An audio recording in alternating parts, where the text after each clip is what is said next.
Hello, Ma'am Leilani. Good afternoon. So our topic is who was Maria Montessori.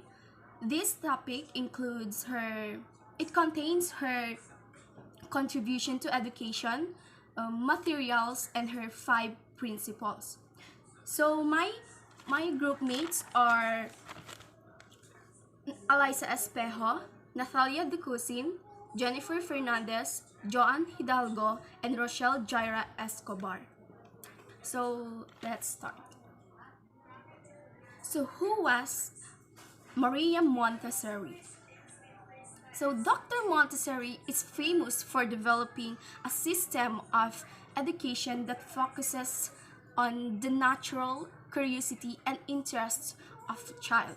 So Maria Montessori was born in Chiaraville, Italy on August 31, 1870. She was an intelligent child, and her family was one that valued education. Because of his, I mean her, because of this, Maria Montessori offered many education opportunities. Eventually, Maria decided to pursue a career in the medical field and become a physician. In fact, she didn't just become a physician. She became the first female physician in Italy. So she built her own school in 1907, named Casa dei Bambini, a school for disadvantaged children. She built this school so that Maria Montessori able to implement of style education that she felt effective, more effective, more focused on the natural patterns of children education. Okay, so let's move on Maria Montessori's contribution to education. So she is best remembered for her contributions including program instruction, open classroom, concrete learning materials, individualized education, manipulative learning materials, and teaching toys. So the first one is program instruction. So as a future teacher, we want our students to enjoy the journey of learning. We want them to ride on their own. So students should work through the program material at their own speed independently.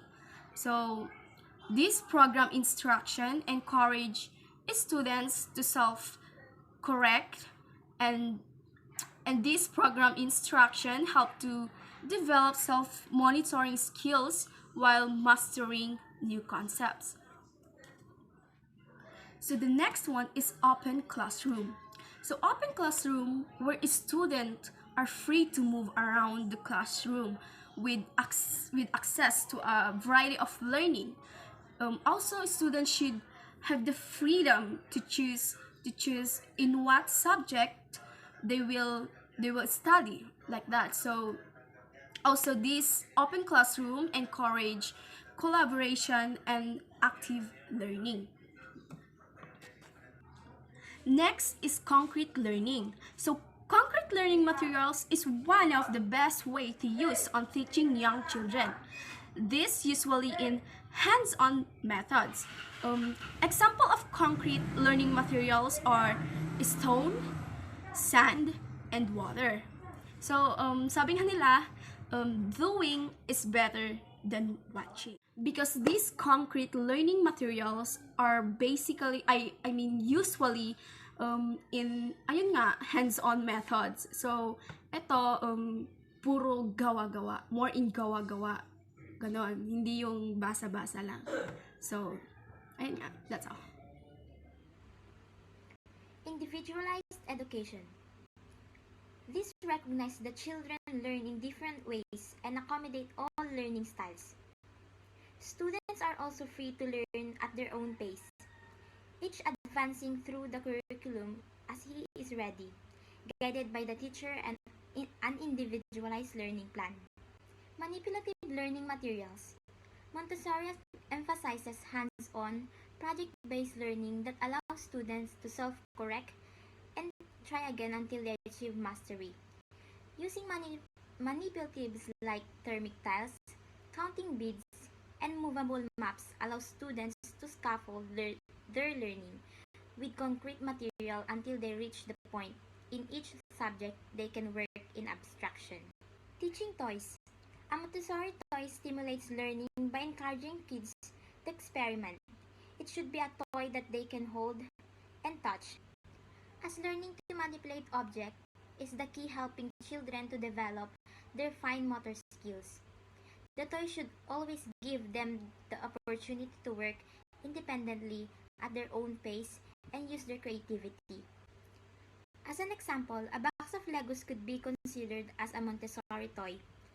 Children learned how to build structures and vehicles by piecing together different blocks as they challenged to use their imagination to create through trial and error. The Maria Montessori materials are hands-on learning tools that are designed to provide children with opportunities to discover key learning outcomes through repetition and practice. So the first one is sandpaper letters. So these sandpaper letters is they are going to send a letter made up of paper. So the next one is numbers and counters. Next is puzzle map, parts of the world. Next is mirror polishing and constructive triangles. So those are the materials that you will see in the Maria Montessori's classroom. Principle 1. Respect for the child. Respect for the child is the major principle underlying the inter-Montessori method. Montessori believed children should be respected, not common practice in early 20th century. Respect is shown for children by not interrupting their concentration. Respect is also shown by giving pupils the freedom to make choice to do things from themselves and to learn from themselves. Teacher model respect for all students as well as peaceful conflict resolution and must be learned observed without judgment. Example: truly listening to someone who speaks to express their idea. Apologize when in the wrong, or say thank you if you're receiving gift or something. When child experience respect, they feel safe and they express themselves. Respect means that you accept somebody from who they are, even they different from you and you don't agree with them. Principle 2. The observant mind Montessori education is based on the principle that simply by living, children are constantly learning from the world around them. Through their sense, children constantly observe information from their words. They make sense of it because they are thinking being. The observant mind is one of the most important ideas in early childhood education by Maria Montessori. The observant mind makes our adult experience live possible from his or her environment without conscious effort, to create an individual from his or her specific culture. As the child observed words and their meaning along with the context and the emotion behind the word, she began to construct the ability to communicate. They learn children through what they observe in their families and communities. Principle 3. Sensitive period Montessori pedagogy believes there are sensitive periods during which children are more ready to learn certain skills. These are known as sensitive period and last only as long as is necessary for the child acquire the skill. The order in which sensitive period occur, sensitive period for writing, as well as the timing of the period vary for each child through observation.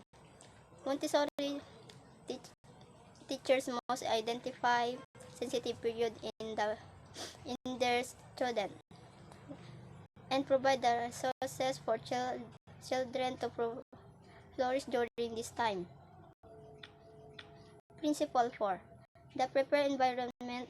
The Montessori methods suggest that children learn best in an environment that has been prepared to enable them to think for themselves. Always child-centered. The learning environment should promote freedom for children to explore materials or their choice. Teachers should prepare the learning environment by making materials and experience available to children in orderly and independent way. Principle 5. Auto-education or self-education is the concept that children are capable of educating themselves. This is one of the most important beliefs in the Montessori method. Montessori teachers provide the environment, the inspiration, the guidance, and encouragement for children to educate themselves. I believe that education is not something a teacher does, but that it is a natural process which develops from birth in the human race, and that the teacher is the guide.